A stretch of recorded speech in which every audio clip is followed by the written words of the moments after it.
Gabrielle Bonner Chanel nasceu em 19 de agosto de 1883 na cidade de Saumur, interior da França. Sua mãe chamava-se Eugénie Jeanne de Volay, de origem camponesa, trabalhava como lavadeira. Seu pai se chamava Albert Chanel, era um simples mascate. Gabrielle Chanel teve 5 irmãos: Alphonse Adrien Chanel, Antoinette Chanel, Julia Berthe Chanel, Augustine Chanel e Lucien Chanel. Em 1895, quando Gabrielle tinha 12 anos de idade, sua mãe morreu de tuberculose aos 31 anos. Semanas após a morte de sua mãe, Gabrielle e suas irmãs foram entregues pelo seu pai a um orfanato católico para moças, conhecido como Abadia de Elbazine, existente até hoje. E seus irmãos foram mandados para trabalhar e viver da melhor maneira possível. No orfanato de Elbazine, Gabrielle Chanel aprendeu a arte da costura. E aos 18 anos, ela deixou o orfanato e ingressa para o Instituto Notre Dame, na cidade de Moulins, uma pensão católica feita para moças, onde se aperfeiçoou como costureira e lá reencontra sua tia Adrienne, irmã de sua mãe falecida. Em 1903, consideradas aptas a manejar agulha e linha, as duas jovens são encaminhadas pelas freiras à Maison Grand-Père, um ateliê de costura especializado na confecção de enxovais. Nos finais de semana, Gabrielle trabalhava para um alfaiate da região, a fim de ganhar um dinheiro extra. Tempos depois, Chanel desiste de seu trabalho, e aos 20 e poucos anos, decide fazer carreira como atriz e dançarina na cidade de Vaudeville, na França. Ela sonhava um dia viver em Paris, e fazer o fortuna como atriz. Chanel então passou a cantar no cabaré Casa de Café, chamado La Rotonde, no qual ganhou seu apelido Coco, devido às músicas famosas da época que cantava em suas apresentações, chamada Kikoavu Coco e O Core Coco. Em La Rotonde, Coco, como Gabrielle Chanel ficou conhecida, logo se envolveu em casos amorosos, no qual acabou ficando grávida. Para a sociedade na época, Coco sabia que casar estava fora de questão, pois a maior parte das atrizes e cantoras eram vistas como prostitutas. Estando grávida, e com dificuldades, obteve ajuda de um de seus amantes, chamado Etienne Balsat, um rico oficial do 9º Regimento de Infantaria do Exército Francês, criador de cavalos, e dono de uma vasta fortuna, oriunda de sua família, a qual eram fabricantes de uniformes e produtos textos militares para o exército francês, onde também produziam os melhores tecidos de lã do país. Etienne Balsat, que supostamente seria pai do filho que a Coco Chanel esperava, ofereceu suporte a Coco, e a convidou para morar com ela. Convite esse aceito por Chanel, onde ela passou a ser sua segunda amante residencial aos 23 anos de idade. Coco Chanel não tinha talento como cantora, e não queria voltar a trabalhar como balconista ou costureira, escolhendo assim ser amante fixa de um homem rico, do que levar uma vida simples e sacrificante. Nesse meio tempo, com a ajuda do Etienne Balsat, Coco Chanel realizou um aborto mal sucedido, no qual acabou ficando estéril. Coco Chanel passou a acompanhar Etienne Balsat em alguns eventos, como por exemplo corridas de cavalos, os quais aparecia usando chapéus feitos por ela, e roupas customizadas, acrescentando acessórios exóticos não muito femininos, como gravatas e paletós do guarda-roupa de seu companheiro. Chanel odiava espartilhos, plumas, lantejoulas, e tudo que remontava à moda na época. Durante essas aparições, Chanel começou a fazer sucesso com seu estilo irreverente, e principalmente com seus chapéus inovadores, os quais começou a receber muitos pedidos e encomendas, pois eram peças produzidas por ela. Em 1909, com a ajuda do Etienne Balsat, Coco inaugura sua primeira boutique de chapéus em Paris, no primeiro andar de um apartamento de seu amante, e no mesmo ano conheceu seu segundo amante, chamado Arthur Capel, um milionário inglês jogador de polo e grande amigo de Etienne Balsat. Coco Chanel se apaixona por Arthur Capel, mais conhecido como Boy, apelido de infância, e passa a ser amante dos dois. Em 1910, Etienne Balsat concorda que Boy passaria a ser seu amante e provedor de Coco. Devido ao sucesso com sua primeira boutique, Boy, além de amante, se dispõe também em ser seu investidor. Coco, com a ajuda financeira de Boy, inaugura mais boutiques. Assim, Chanel abriu sua chapelaria na rua Cambon número 21, e em 1913 ela inaugura em Deauville sua boutique de roupas esportivas de luxo. Em 1914, estoura a Primeira Guerra Mundial, Chanel passou a vestir a alta sociedade com tecidos de Gesne, Coco lançou sua coleção de roupas, inspirada nos uniformes das enfermeiras do front. Coco passou a desenhar vestidos leves e soltos, considerados de alta costura. Durante 4 anos de guerra, Chanel cresceu, enriqueceu e ficou muito famosa. Em 22 de dezembro de 1919, após 10 anos de romance cowboy, Coco Chanel perde tragicamente seu amante, em um acidente de carro, colisão com uma árvore, o que deixou-a desolada. Em 1920 Coco começa um romance com Igor Stravinsky. E no mesmo ano, comemorando o final da guerra no litoral da Riviera Francesa, Chanel recebeu seus amigos em meio festas onde conheceu seu novo amante, um dos granduques da Rússia, primo do último czar russo, chamado Dmitri Pavlovich Romanov. Dmitri estava em Paris fugindo pois foi um dos responsáveis pelo assassinato de Rasputin, e também devido à queda da monarquia russa por causa da Revolução Comunista de 1917. Reza a lenda que Dmitri apresentou a Chanel perfume feito em homenagem à czarina russa Catarina, chamado Le Bouquet de Catherine, que após a Revolução Russa passou a ser chamado de Ralé número 1. Chanel, gostando muito da fragrância, pediu para conhecer o criador do perfume, chamado Ernest Beau, um perfumista russo, filho de franceses, que trabalhava em uma das fábricas de perfumes e sabonetes mais importantes da Rússia, a Ralé, fundada em 1843 por Alphonse Ralé. Em 1855, a Ralé obteve o título de fornecedor da Casa Imperial Russa. Em 1896, a empresa foi comprada pela Chiris de Grasse, casa de perfumes francesa, fundada em 1768, que durante a Revolução Russa, a fábrica da Ralé foi restabelecida em La Boca, no prédio principal da fábrica da Chiris. Ernest passou a trabalhar para a Chiris, onde tinha um pequeno laboratório de pesquisas em Grasse. Ninguém sabe como Dmitri Pavlovich Romanov conseguiu fazer essa aproximação, e como marcou o encontro de Chanel com Ernest. Só sabemos que o encontro aconteceu no verão de 1920. Chanel pediu para Ernest Beau criar um perfume diferente, ousado, fragrância de mulher elegante, sofisticada e ao mesmo tempo sensual. Um perfume de mulher com cheiro de mulher. Ernest Beau aceitou fazer a encomenda, e em seu laboratório em Grasse passou meses trabalhando em fragrâncias para atender às expectativas de Coco Chanel, criando 10 amostras diferentes, rotulados de 1 a 5, e de 20 a 24, e as apresentou a Chanel. Chanel gostou da fragrância do frasco número 5, justamente esse frasco com o número 5, que o assistente de Ernest Beau acidentalmente errou na dosagem, acrescentando uma quantidade maior de aldeído na composição do perfume. E o número 5 era o número de sorte de Coco Chanel.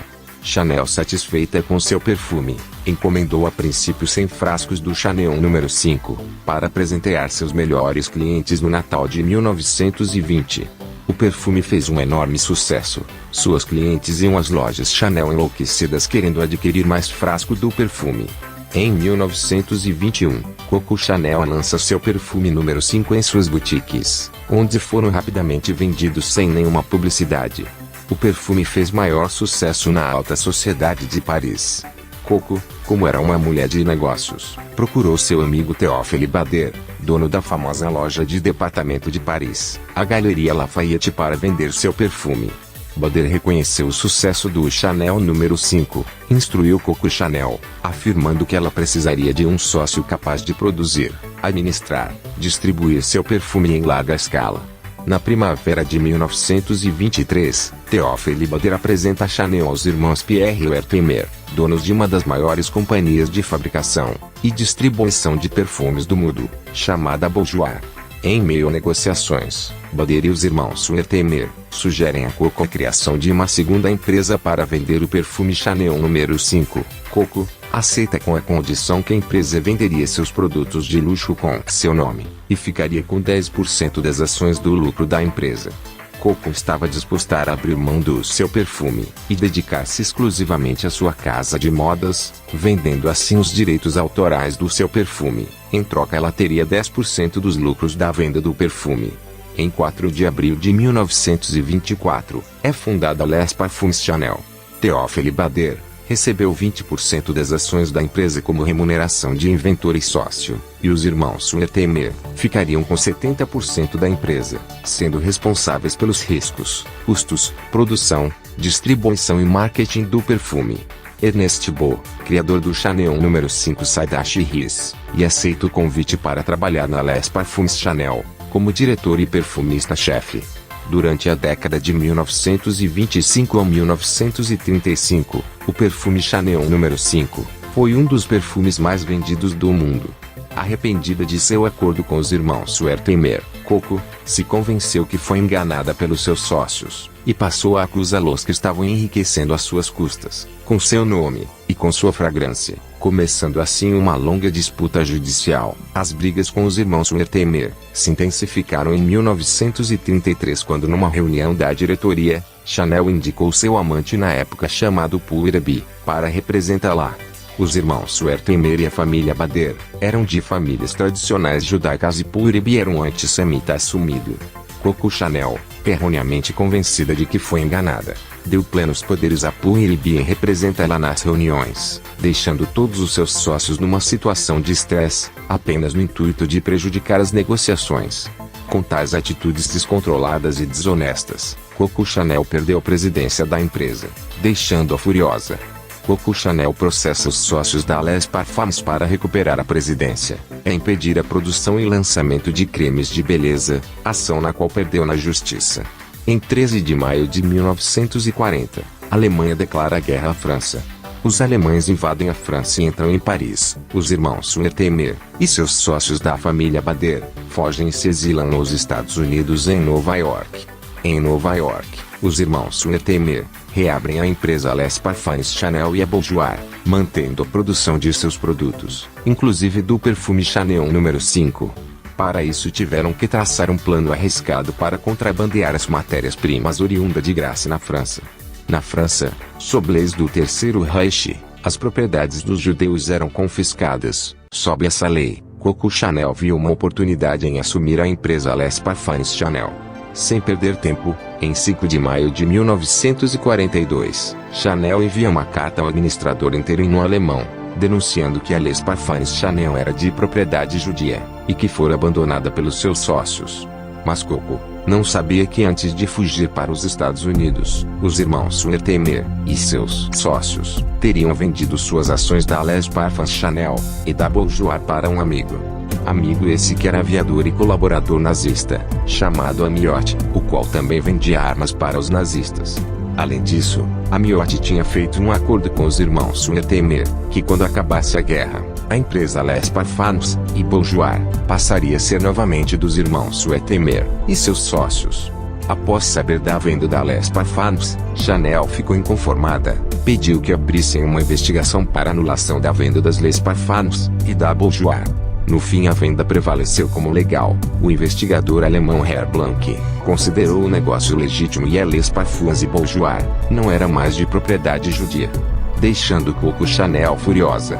Em 1944, ocorre a libertação da França e todos os colaboradores franceses dos nazistas foram presos e investigados, inclusive Coco Chanel, a qual teve papel colaboracionista marcante, sendo antissemita assumida, e uma agente nazista identificada pelo número F7124, onde tentou negociar um acordo de paz com a Alemanha e a Inglaterra. Negociação essa onde não obteve êxito.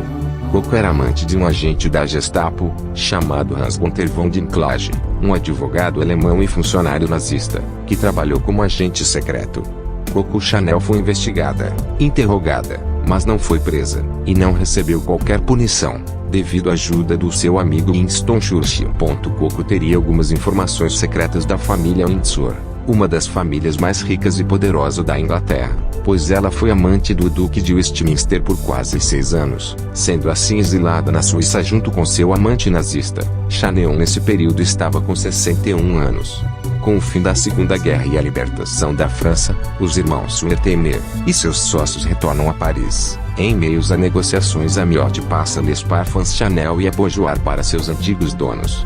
Graças aos esforços do Wertheimer e dos seus sócios, o perfume Chanel pode ser comercializado no mundo inteiro, apesar dos esforços de Chanel em destruir seu próprio perfume, acusando seus sócios. Durante o exílio nos Estados Unidos, os irmãos Wertheimer e seus sócios abriram uma conta na Suíça em nome de Chanel e depositaram corretamente a parte que cabia a Chanel de todos os lucros da venda dos perfumes e produtos da Les Parfums Chanel, a tornando em uma das mulheres mais ricas do mundo. Em 1953, sozinha Coco Chanel retorna a Paris, e em 1954 Coco Chanel e Perry Wertheimer fizeram outro acordo esse proposto pela própria Chanel. Nesse acordo, Chanel propôs a Perry que ela teria 2% dos lucros das vendas do perfume Chanel número 5, que reabriria sua casa de modas, que estava fechada há 15 anos, onde ela seria diretora de artes e teria total liberdade como criador e estilista, que Perry assumiria todas as despesas, todos os custos da casa de modas em troca de uma enorme renda mensal e vitalícia. Perry se tornaria o único dono da casa de modas, e que uma pessoa ficaria responsável em pagar todas as suas despesas, incluindo seus impostos e os aluguéis da sua suíte do Hotel Ritz. Perry aceitou a proposta da Chanel, pondo um fim na briga entre os dois. Feliz com suas próprias decisões e contente com o acordo proposto por ela mesma, Chanel reergue a companhia, e em fevereiro de 1955 lança sua famosa bolsa Matelassé 2.55, primeira bolsa a ser lançada com alças compridas para ser usadas nos ombros. O nome da bolsa é atribuído ao mês e ano de fabricação da bolsa. Em 1957, Coco lança sua coleção de sapatos bicolor. Chanel trabalhou até os últimos dias da sua vida, onde faleceu vítima de infarto aos 87 anos, no dia 10 de janeiro de 1971 na sua luxuosa suíte do Hotel Ritz. Seu funeral foi assistido por centenas de pessoas. Foi enterrada no cemitério Bois de Vauxhall, na Suíça.